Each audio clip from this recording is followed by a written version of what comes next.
Senator Birmingham. Thanks, President. President, my question is to the Minister representing the Prime Minister and the Minister for Foreign Affairs, Senator Farrell. Does the Albanese government believe there are specific risks to the safety of Australians that result from travelling through Doha Airport? Thank you, Senator Birmingham. Senator Farrell. Thank you, President, and thank Senator Birmingham for his question.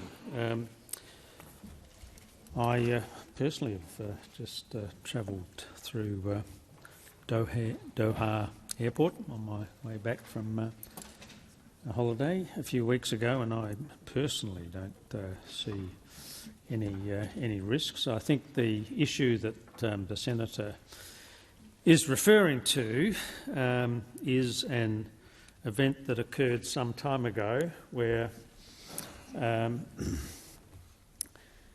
at the same time that an Australian flight was due to fly out of Doha, there was a terrible incident, of course, occurred where a newborn baby was left in a bin in the airport, and for whatever reason, a decision was made by the Qatari authorities to take some action against a number of Australian women who were on the plane flying back to Australia. The Transport Minister this morning made reference to this issue when she was releasing her green paper on the aviation industry at Canberra Airport, so that was one of the issues that she has Thank you, Minister raised. Farrell. The time for answering has expired. Senator Birmingham, first supplementary. Thanks, President. And President, noting the statements the Minister's referred to of the Minister for Transport, that the incident at Hamad International Airport, quote, obviously was a context of the decision that I made, and given the seriousness with which the Minister for Transport must view that issue and the consequences on her current decision-making about future travel and future flights, has the government changed or updated the travel advice for Australians who are travelling through Doha? Thank you, Senator Birmingham. Minister Farrell. Thank you, President. Thank Senator Birmingham for that question. I'm a bit unclear about the timeline you're talking about. If you're indicating, has the government made any changes to its advice since the Minister made her statement this morning? I don't know the answer to that question, but I'm very happy to make some inquiries to find out whether or not there has been any change. I'm not aware of any change that's been made, but in light of the fact that you've asked me this question, I will follow up and see whether any changes have been made to this or any other advice that we might give Australian travellers. Thank you, Minister. Senator Farrell, beg your pardon, sorry, Senator Birmingham, second supplementary. Thanks, President. If the issues cited by the Minister for Transport are of such concern as to have informed and driven her rejection of the Qatar Airways application, why are Albanese government ministers, including yourself, Minister Farrell, publicly encouraging Qatar to put more flights into secondary airports and more seats on in its existing landing slots? Is safety a real concern or just a smokescreen? Do you want more people flying through Doha or less people flying through Doha? Thank you, Senator Birmingham. Minister Farrell. Thank you, President, and thank Senator Birmingham for his question. Look, I don't think there's any inconsistencies here. I am advised that the travel advice remains to exercise normal travel precautions. So, to the best of my knowledge, in answer to your earlier question, we have not changed the advice, other than to say that to exercise normal travel precautions. My response, particularly to the issue of Qatar, was to say that if they want additional flights into Australia, then there are opportunities for them to use existing rights. And one of those rights, as you well know, Senator Birmingham, is to fly into airports like the Adelaide Airport, like the Canberra Airport, like Broome, like Cairns, like Avalon. Sorry, Minister, the time for answering has expired. Senator Sterle. Thank you, President. My question is to the Minister for Trade and Tourism, Senator Farrell. Last month, the Australian government announced that China would remove the 80.5% anti-dumping and countervailing duties on Australian barley.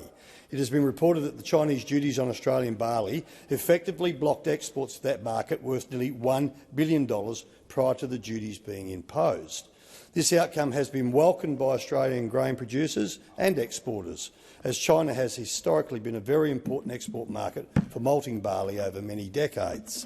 Could the ministry outline what action the Albanese government has taken to pave the way for the re-entry of Australian barley to the Chinese market?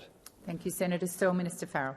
Thank you, President. Can I thank Senator Sterle? He's a great Western Australian senator and a great interest in this issue for his constituents in Western Australia. And the lifting of the 80.5% tariff on Australian barley exports last month by Chinese authorities has highlighted the benefits of the Albanese Labor government's approach to engaging in mature dialogue to stabilise the relationship with our largest trading partner.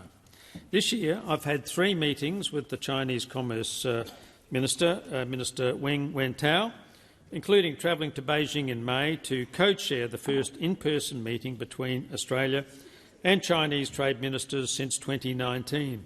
In that meeting, we agreed to set up dialogue under our existing free trade agreement and other platforms to resolve outstanding trade issues.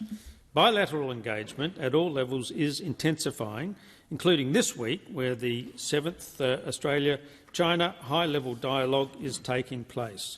Last week, I, along with Ministers Watt and King, were pleased to witness the first Western Australian barley shipment to China in 3 years, departing from the Kwinana grain terminal.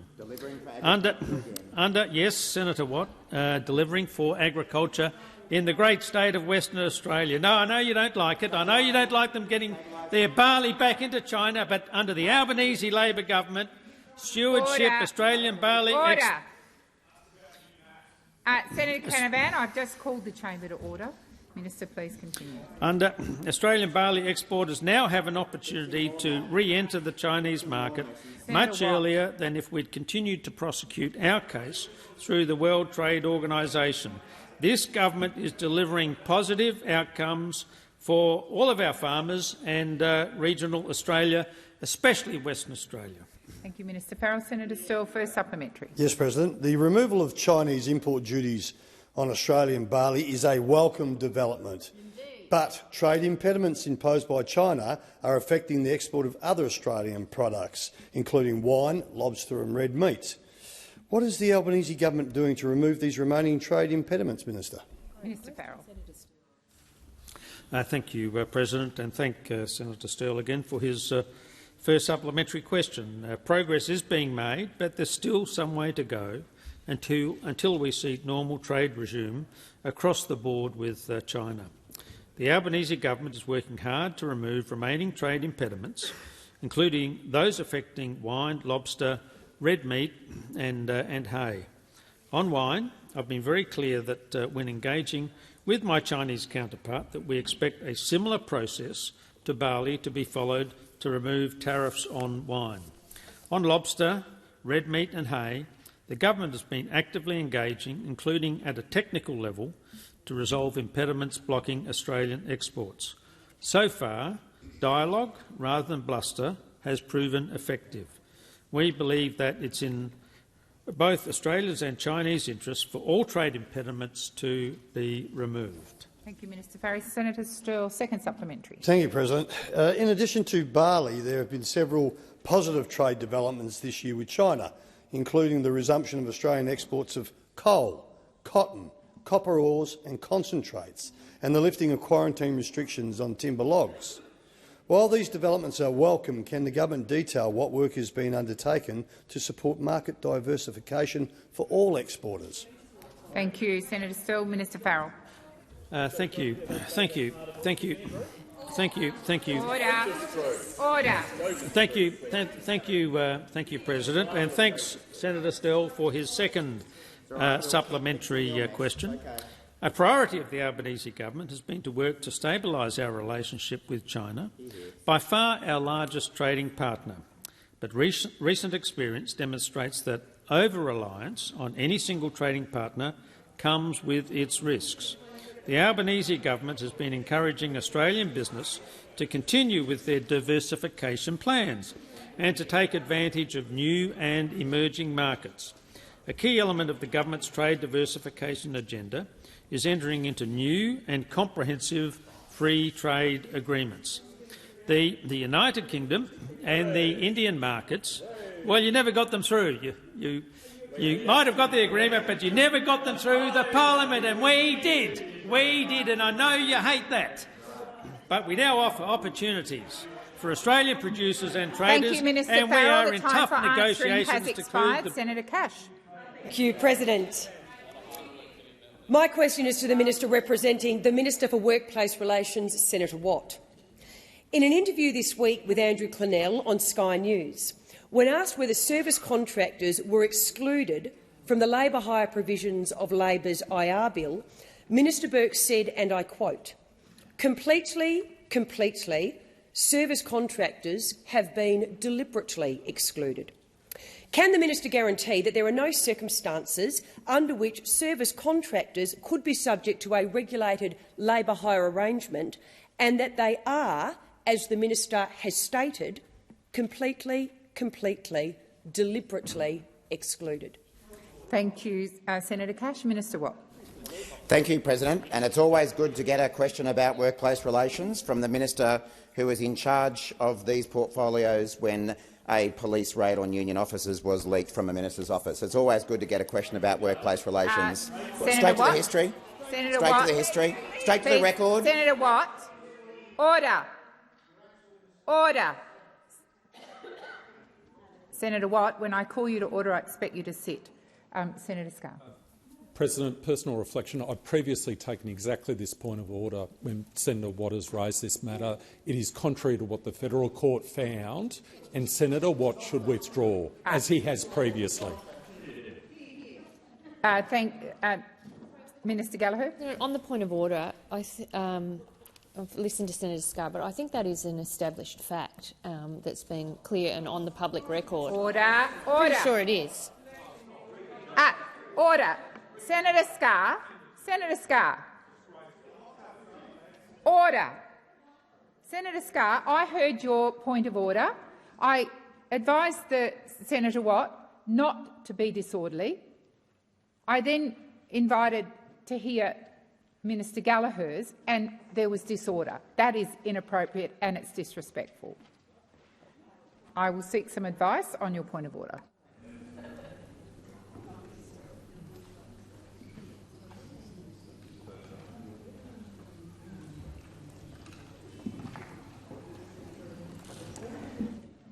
Thank you. Senator Watt, I was going to call you to order prior to Senator Scarr jumping to order to remind you to get to the question.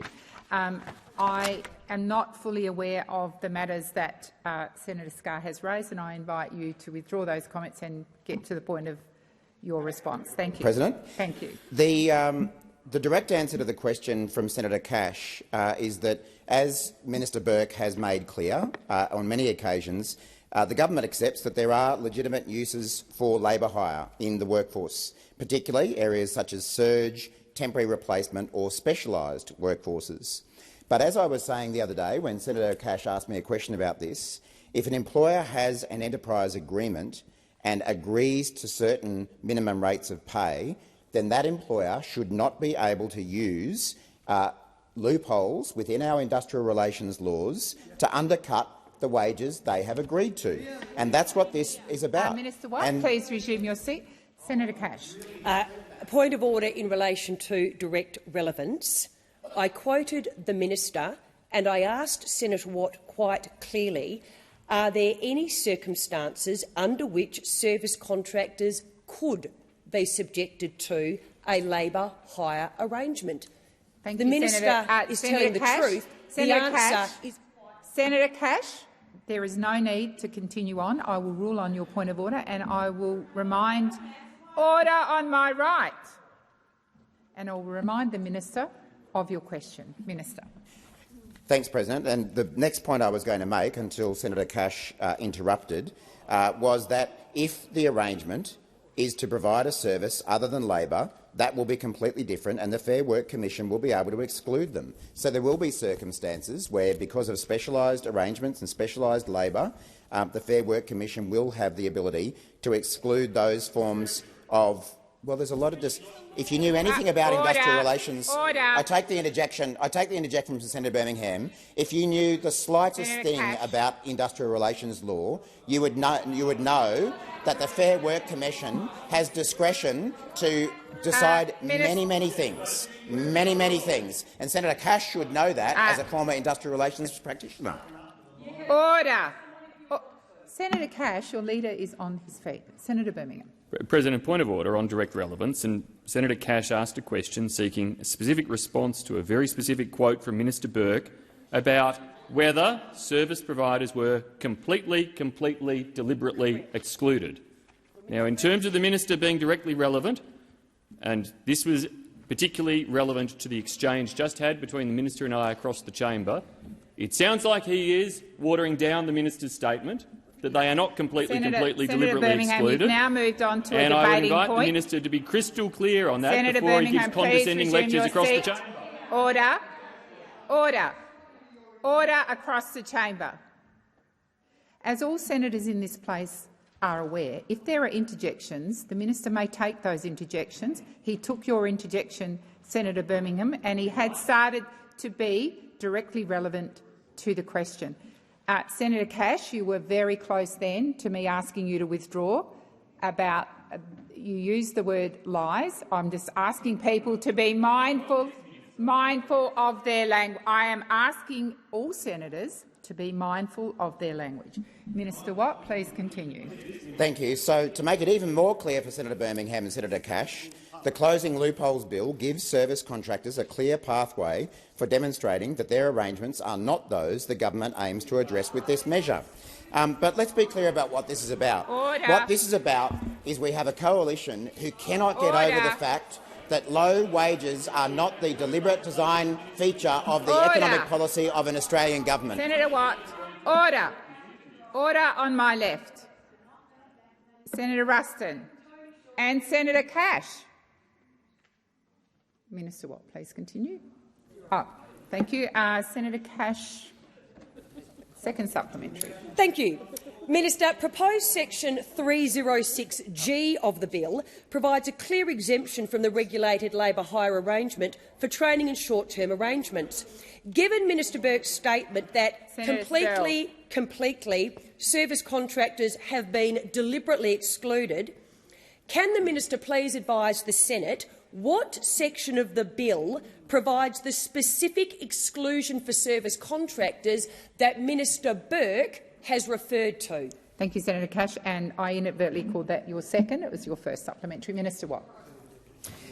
As I say, Senator Cash, I don't have the bill in front of me, but the Closing Loopholes Bill gives service contractors a clear pathway for demonstrating that their arrangements are not those the government aims to address with this measure, and I've already indicated what the intention is here. But the intention of the opposition in this debate, of course, is to keep the loopholes wide open. Minister, please resume your seats. Senator Cash. Thank you. Direct relevance. I asked the minister a simple and very, very clear question. What section of the bill provides the specific exclusion for service contractors? If the minister does not know, I am more than happy for him to take it on notice. Thank you, Senator Cash. You also talked about short-term contracts. I believe that the minister is being relevant, but I will continue to listen particularly to your point of order on direct relevance. Minister. Thank you, President. So, as I say, what this is really about is a coalition that still hasn't gotten over the fact they lost the last election. They can't get over the fact that there's a government that wants to close the loopholes.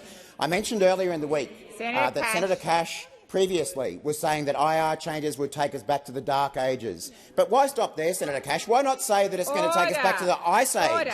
Oh, that's right. You did that by freezing wages for 10 years. We had frozen wages in your ice age. Please resume your seat. Order. Minister Watt, please continue. Why not go back even further to the Jurassic Age? Because there's certainly a lot of dinosaurs over there when it comes to workplace relations policy. Dark Ages, Ice Age, Jurassic Age, take your pick. What we know is that you are the people who want to keep those loopholes open, who want to keep workers being exploited and want to support employers who are undercutting their competitors. Thank you. Senator McGrath, that was incredibly disorderly to continue to shout out. Senator Cash, second supplementary. Thank you. Minister, why has Minister Burke given himself up to 32 clauses in the government's new IR bill which give him extraordinarily broad ministerial powers to change the laws with the stroke of a pen, including powers to rope in even more businesses if he doesn't like a decision that has been made by the Fair Work Commission to exclude those businesses? Thank you, Senator Cash. Minister Watt. Well, it wouldn't be a Thursday afternoon in the Senate without a new scare campaign from Senator Cash, would it? Extraordinary stroke of a pen, dark ages. I mean, seriously, this nonsense that you pull out every time we want to do something about fixing wages, it is laughable. It is laughable. And in answer to your previous question, Senator Cash, take a look at section 306, capital 8AB. Senator Watt. Order. Senator Cash. Senator Cash. Senator Mackenzie. Just on a point of order, Madam President, the minister needs to direct his comments to Senator Cash through the chair. Thank you, Senator Mackenzie. I will remind the minister for that, but I'd particularly like to remind the chamber that you all need to be respectful and orderly and not shout out. Minister Watt. So, as I say, President, Senator Cash has a track record of coming into this chamber or going into the newsrooms and making stuff up when it comes to industrial relations reforms. We've got, as I say, we've had dark ages. We were going to have supermarket shelves that were empty. We were going to be closing down the economy. Please resume your seat.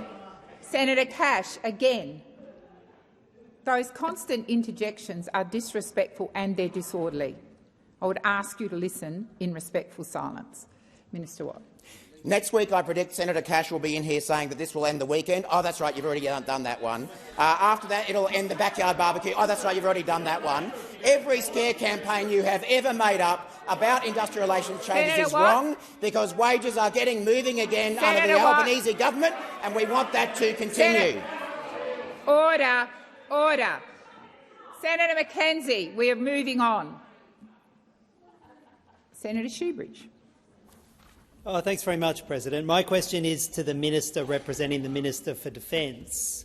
With opposition growing in the US Congress to passing any legislation that allows Australia even one Virginia-class nuclear submarine because of an entrenched lack of capability in the US industry to build enough submarines for their use, what is the Albanese government's plan B for when no subs are approved and the first pillar of AUKUS sinks? Thank you, Senator Shoebridge. Minister Farrell. Thank you, President, and I thank Senator Shoebridge for his question. And I guess it's interesting that Senator Hanson-Young or Senator Pocock hasn't asked that question because, of course, the prospect of Australia building those submarines in in South Australia is going to be a wonderful opportunity.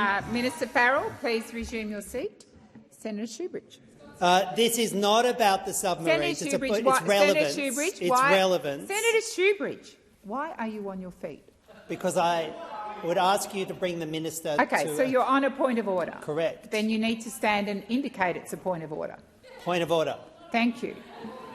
The minister is not being relevant. The question is not about boats that might be built from 2040 in South Australia, which he seems to be fixated on. It's the boats that you're not going to get out of the United States from 2030 built in the US.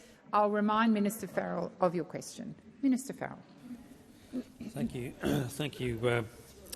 Thank you, President.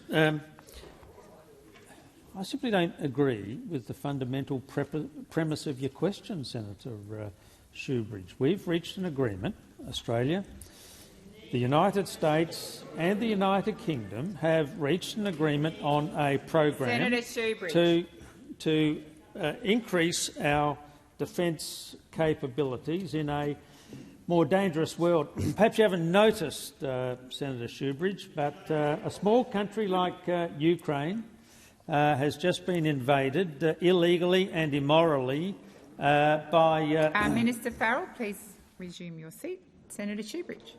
Point of order. The question at no point referenced the Ukraine, but is about congressional approval for Virginia-class submarines being made available to Australia. Could you please direct the minister to the question? The minister is answering your question. You may not like the answer, but he nevertheless has answered the question. Minister Farrell, please continue. Can I say this? We've got a fantastic ambassador in the United States, in the former Prime Minister, Prime Minister Rudd, and of course,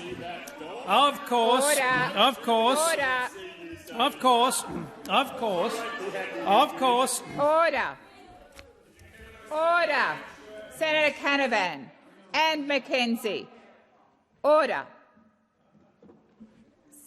Minister Farrell, please. And I know that our ambassador in the United States has ensured that AUKUS has strong bipartisan and bicameral support right across Congress.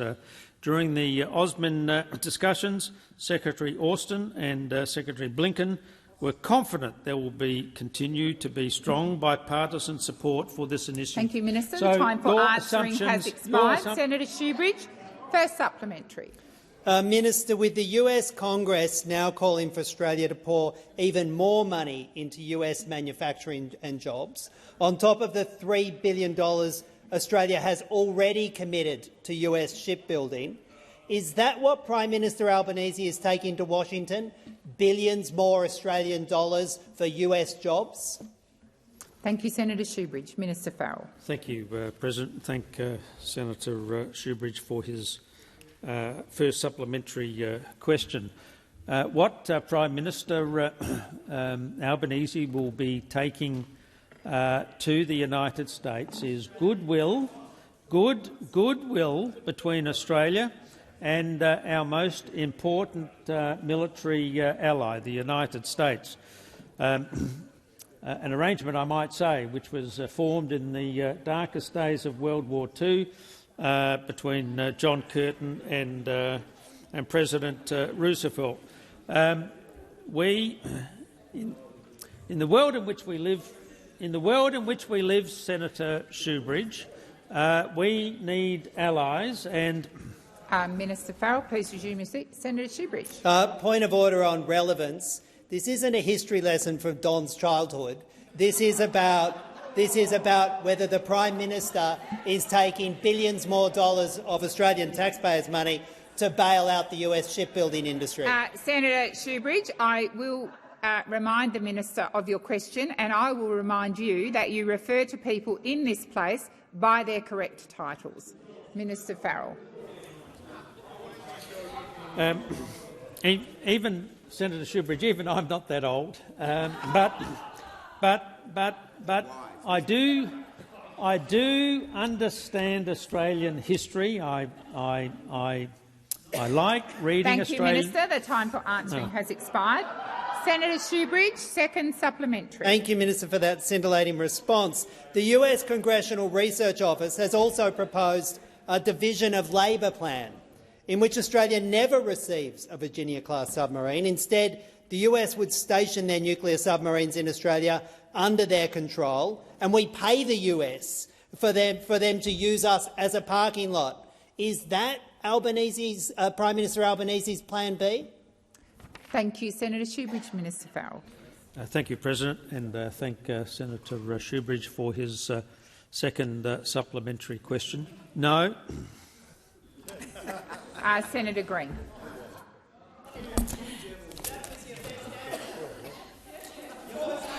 Order. Order. Order. Senator Green.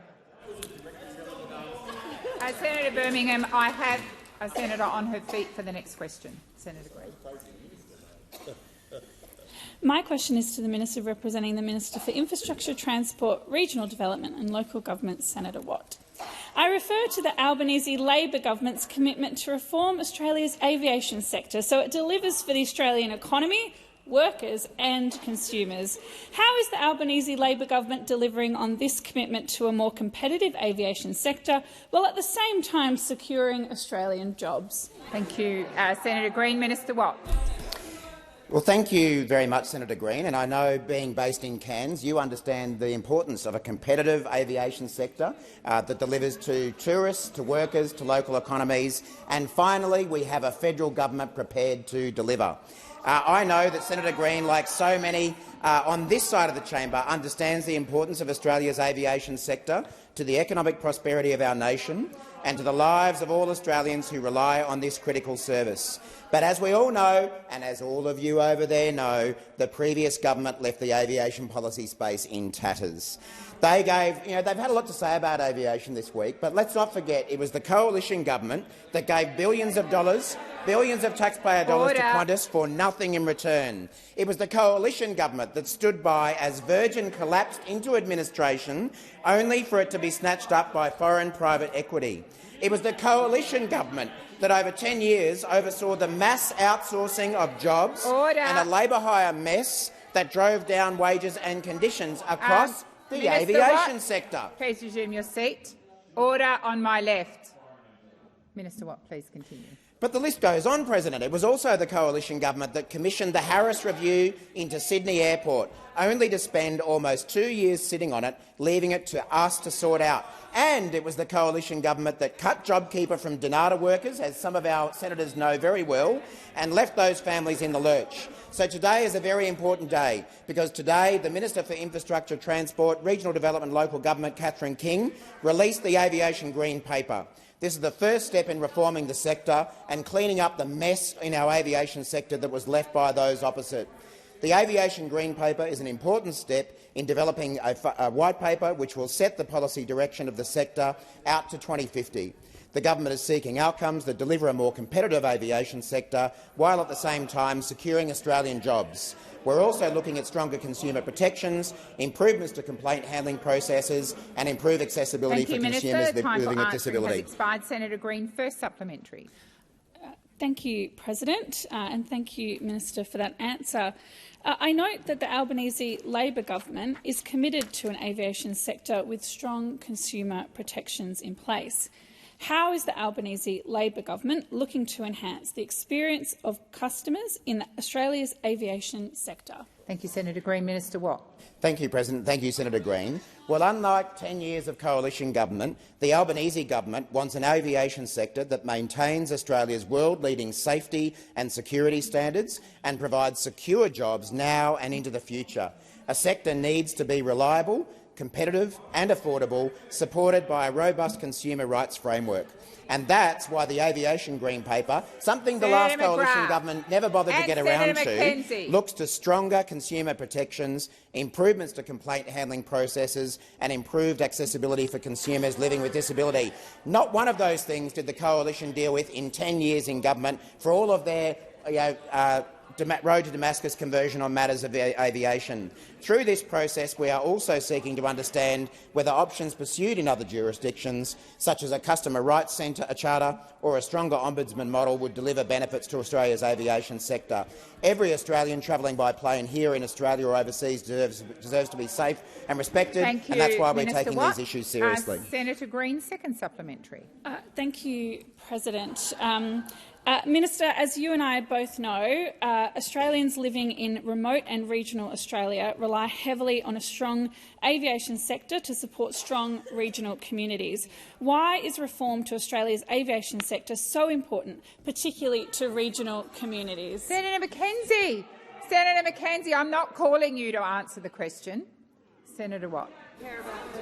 Thank you, President. It is ironic that Senator McKenzie should be asking where the Harris Review is, because it's actually sat with the coalition for 2 years without any action being taken whatsoever. But you're right, Senator Green. Some of us over here actually understand that access to affordable air services is a key contributor to the livability of regional Australia, and it is essential that regional services remain viable.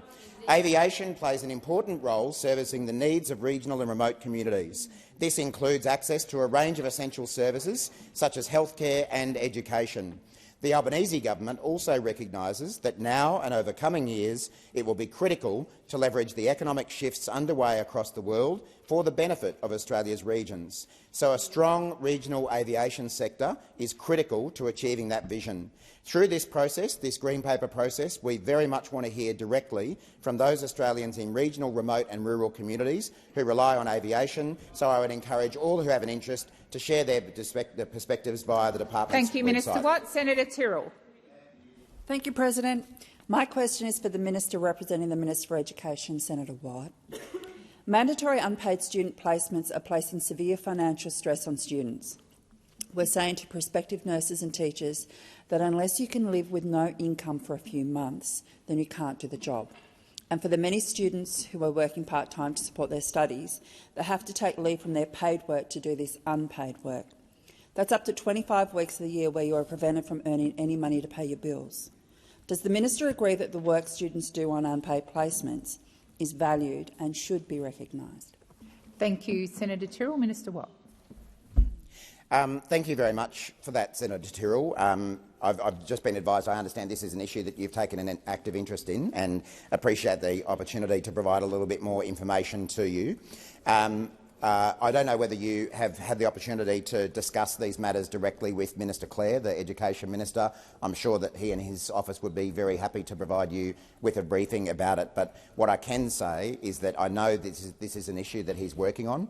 He shares your concern about the current arrangements in this field, and so that therefore he has got some policy work underway to deal with that. I also understand that this is something that will be is being considered in the context of the government's employment white paper.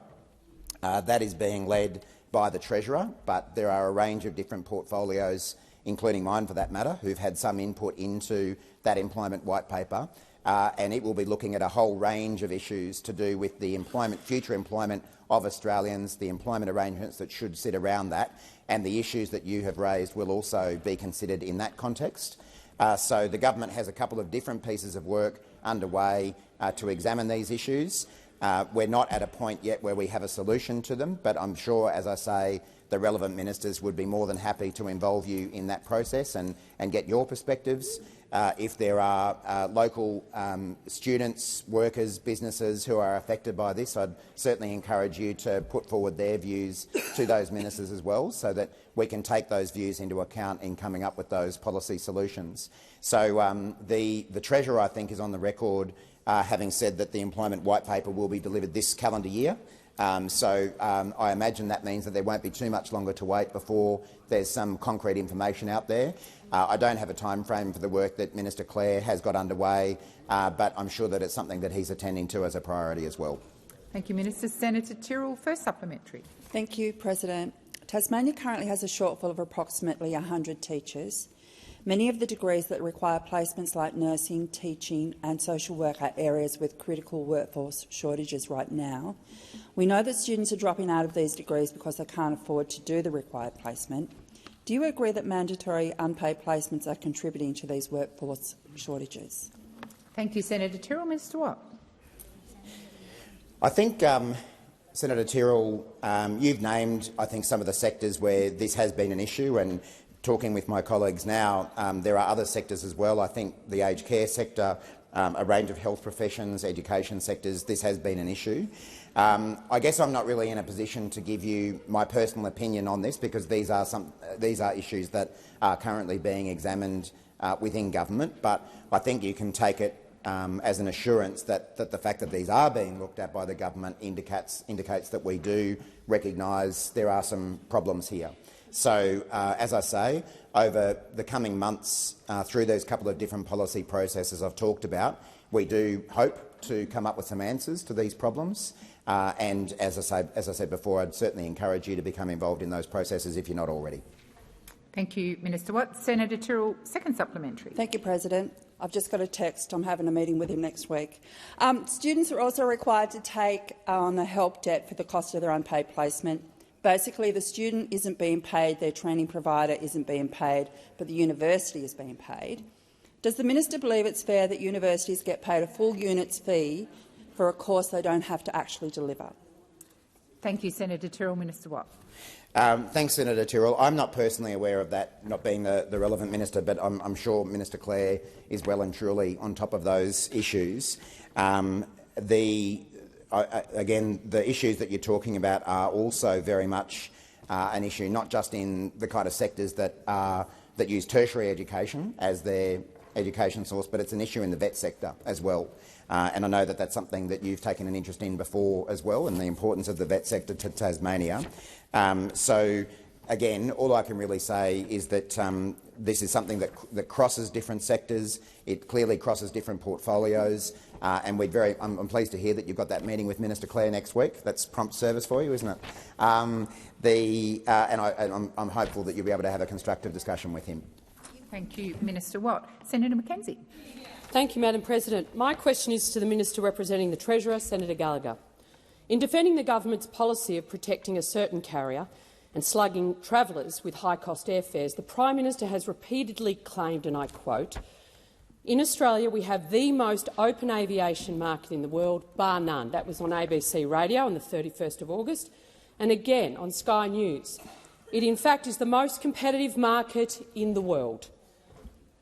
The government's 2-month late aviation green paper, released by the Minister for Transport today, says on page 26, and I quote, "Australia's domestic aviation sector is highly concentrated, with a few market participants. Combined, the two groups control 95.1% of the Australian domestic market." Minister, who is correct, the Prime Minister or Minister King's aviation green paper? Thank you, Senator McKenzie. Minister Gallagher. Thank you very much, and I thank Senator McKenzie for the question, and I don't see any inconsistency in those statements at all. But I am happy to talk about the issue of aviation and competition and the fact that we are cleaning up a mess that we've inherited. Yet again, let's think of all of the areas that we are actually having to deal with after a decade of failure. I don't even know what you were all doing when you came to work, but it obviously was not very much, because we inherited an energy crisis, we have pressures in health, we have pressures in infrastructure, we have pressures in aviation. Please resume your seat.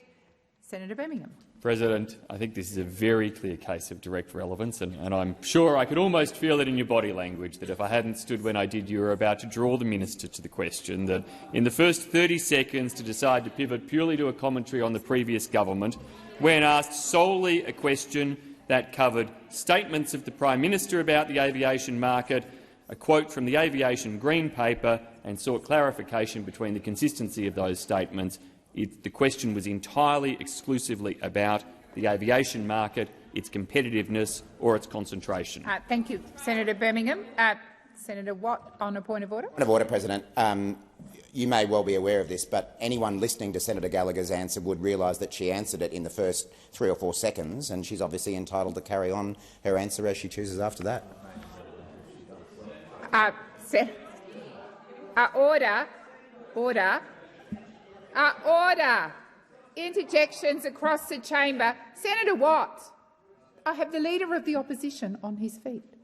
Senator Birmingham. Thank you, President. Just to Senator Watt's point, it is not within order for a minister, if they have answered the question, to then go and speak about any other topic of zero relevance to the question they were asked.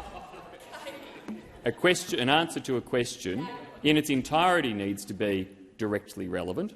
Context, as previous presidents have ruled, can be provided, but the minister was very plainly not providing context to a question specific about the aviation market and its competitiveness. Thank you, Senator Birmingham. I will seek the advice of the clerk.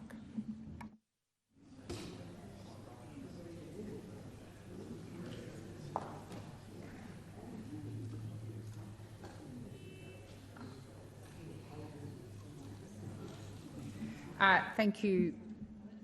So I am advised that the minister did answer the question in the first few seconds of her response, but she has strayed, and I will remind her of your point of order. Minister Gallagher. Thank you, and thank you for that direction, Chair. I will come back to the aviation green paper, which was referenced in Senator Mackenzie's question. It has been released today, and it is the next step in setting up the sector's long-term future, and it is part of cleaning up the mess, as I said, that we inherited from those opposite that clearly did nothing in the last decade. We want a more competitive sector, one with stronger protections and better accessibility for those with a disability. We want to keep our world-leading safety record and an industry Minister that— Gallagher, please resume your seat. Senator Mackenzie. Point of order, Madam President. The answer that the minister gave was that she saw no inconsistency between the Prime Minister's comments and the Green Paper's comments, between most competitive in the world and one of the most concentrated. She has literally just proved the inconsistency between the two comments. Senator Mackenzie, that's an indulgence. It's a debating point. Minister Gallagher, please continue. Minister Gallagher. Thank you very much. And as I said, this aviation green paper is to essentially look at how we create and deliver the best aviation sector that we can, both internationally and domestically. And it's because of the failure of the former government that we are starting this work now, because it hasn't been done, and it wasn't done under their term. And so it is right that we have the green paper, we go out and have further consultations, and then there'll be a white paper to ensure that we can get the best outcomes across the board. And that's for the aviation industry itself, it's for consumers, it's to ensure that we're ensuring competition and promoting competition where we can in a complex industry that operates— Thank you, Minister. The time for answering has expired. Senator Mackenzie, first supplementary. Your former Treasurer disagrees. When asked about airline competition at the National Press Club on the 29th of August 2023, the Assistant Minister for Competition, Dr Lee, said, and I quote, "I look to Europe with its range of low-cost carriers and see what looks like an even more competitive ecosystem. So moving us toward that, I think, is the long-term goal." Minister, who is correct? Is the Prime Minister right when he says Australia has the most competitive market in the world, or is the Competition Assistant Minister correct? Thank you, Senator Mackenzie. Minister Gallagher. Well, again, both of those statements are correct, and well, they are. Like, I know it's very— I know you can just put them together and put your spin on it. But we are looking at ways to improve competition. That's why we've got the work that the Treasurer and the Assistant Treasurer are doing in the Treasury. It's why we're looking at the Green Paper and then the White Senator Paper. Mackenzie. And there are clearly and obviously areas that everyone involved in the aviation industry wants to see whether there's room to improve. But this government will actually talk to people, we will negotiate, we will consult, and we will deliver a plan, unlike those opposite that sat on reports and reviews that they inherited, sat on them for 2 years and did nothing and provided no direction. And that is not the position this government takes. We're doing the work, we're talking with all of those involved, and we will deliver the best aviation system that this country deserves and expects. Thank you, Minister. The time for answering has expired. Senator Mackenzie, second supplementary. Well, I'd like to thank the minister for giving some context that she actually backs the Green Paper commentary that there is room for improvement, that we are a concentrated aviation market and we do need to get more competitive, in direct contrast to the Prime Minister's public statements. Minister, why is the Albanese government protecting a major airline whilst punishing Australian travellers with high-cost airfares in the middle of a cost-of-living crisis? Thank you. Senator Mackenzie. Minister. Well, we're doing no such thing. We're doing no such thing.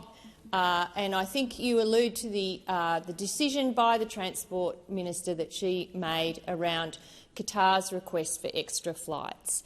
But I would point out, and I know it's convenient to ignore it, and we've gone through it in this place and we've gone through it in the House, that we have numbers of flights being increased by a number of international carriers. We have over 1,800 international flights coming in and out of Australia in the last week.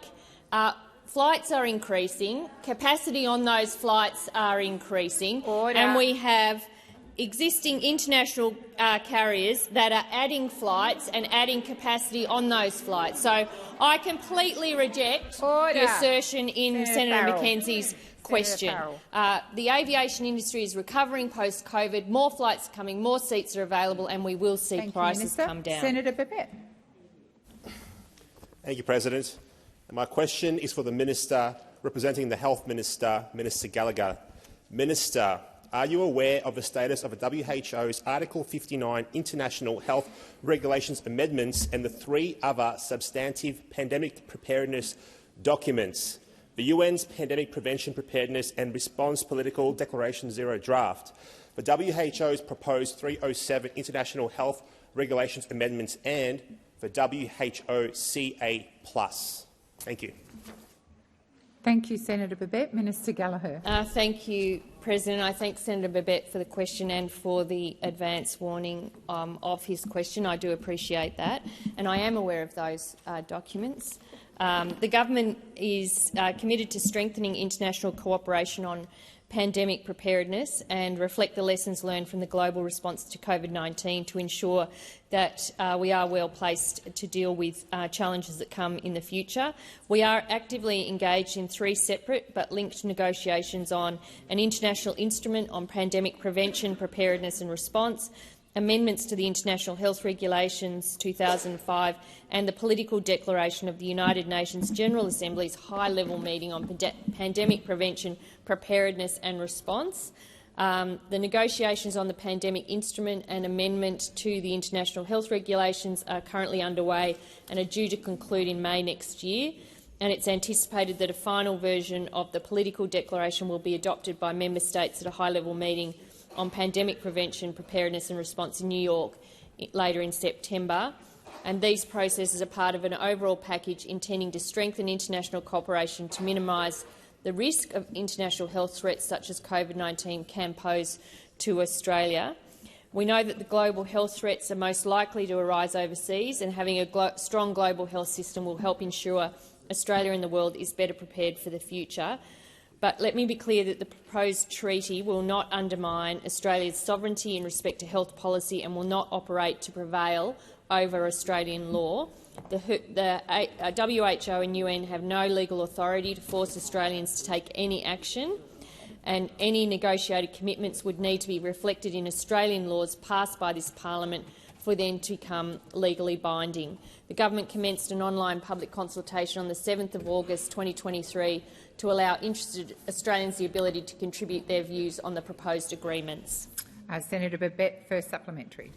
Thank you, Minister, and I think I know what you're going to say next, but are you aware of Article 59, Item 3 of the 2005 IHRs, which is repeated unamended in the Article 59 International Health Regulations Amendments? Do you agree that this sub-article places a positive obligation upon Australia to amend our domestic legislation in accordance with any future IHR amendments if those amendments are not rejected by Australia? Thank you, Senator Babet. Minister Gallagher. Thank you, and I thank the Senator for the question. The impact of amendments to Article 59 are procedural in nature. They reduce the period of time for entry into force for any future amendments to the IHR, and they do not change Australia's treaty-making or domestic legal processes. Australia does not and will not support any amendments to the IHR that are against our national interests. countries retain sovereignty over all their health policies, including public health and safety measures such as broader measures, use of masks and vaccines. Any negotiated commitments that need to be reflected in Australian laws have to be passed by this parliament for them to become legally binding, and Article 59 does not alter this. The first chapter of the revised draft treaty circulated to member states on the 22nd of May reinforces the principle that each country retains responsibility and control of its own health policies. Thank you, Minister. Senator Babet, second supplementary. Thank you, Minister. Now, can you please clarify Article 10 of the WHO CA+ and whether it is requiring a member country or state to indemnify vaccine manufacturers and establish compensation schemes for the injured to be paid for by the government? Thank you, Minister.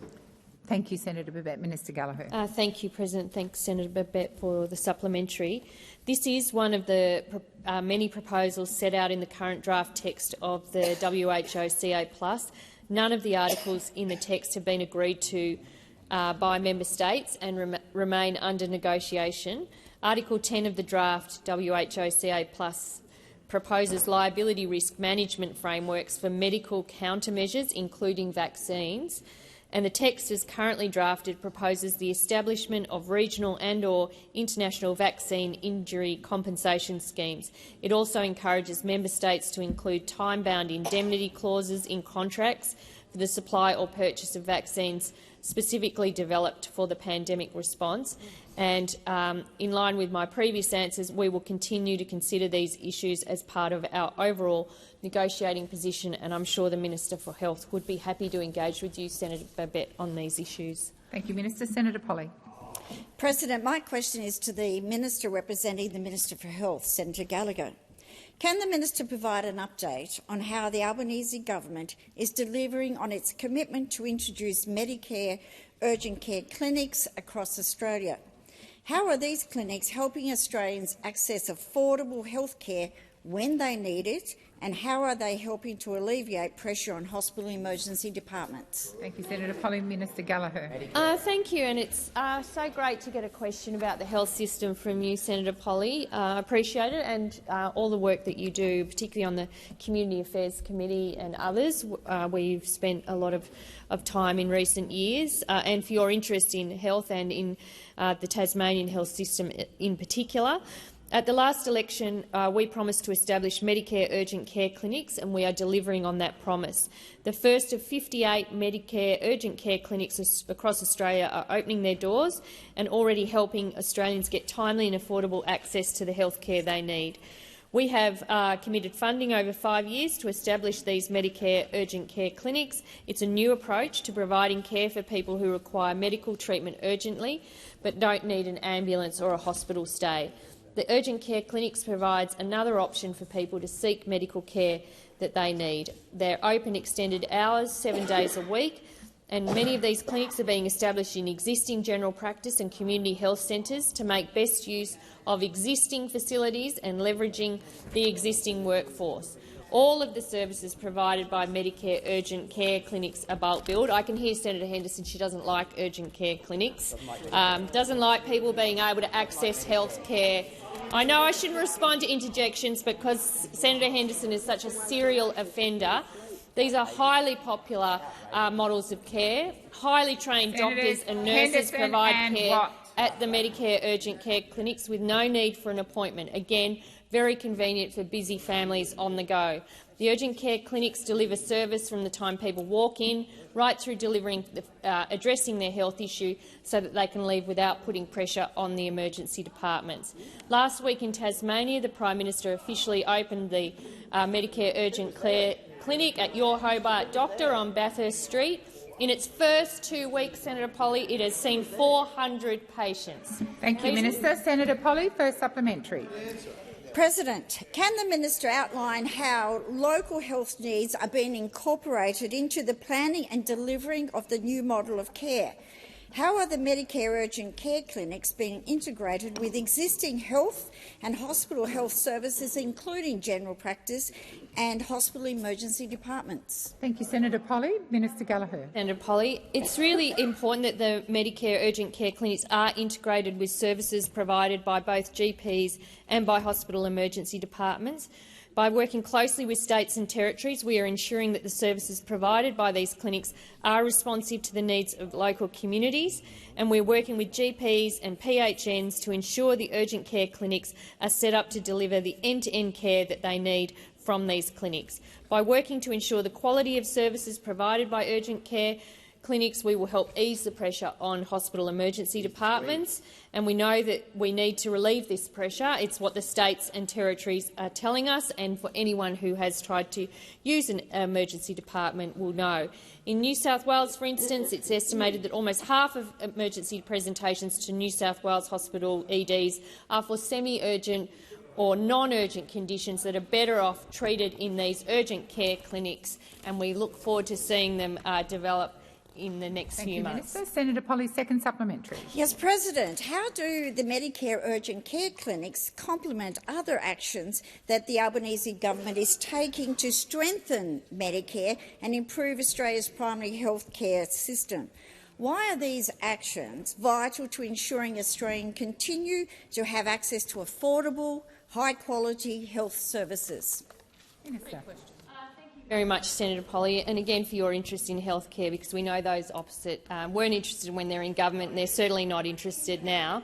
The government is determined to strengthen Australia's health system after a decade of neglect, and one of the priorities that this government has been pursuing through National Cabinet by working with states and territories. Remember that under the former government they never really were able to work with states and territories. They like to pick fights with them.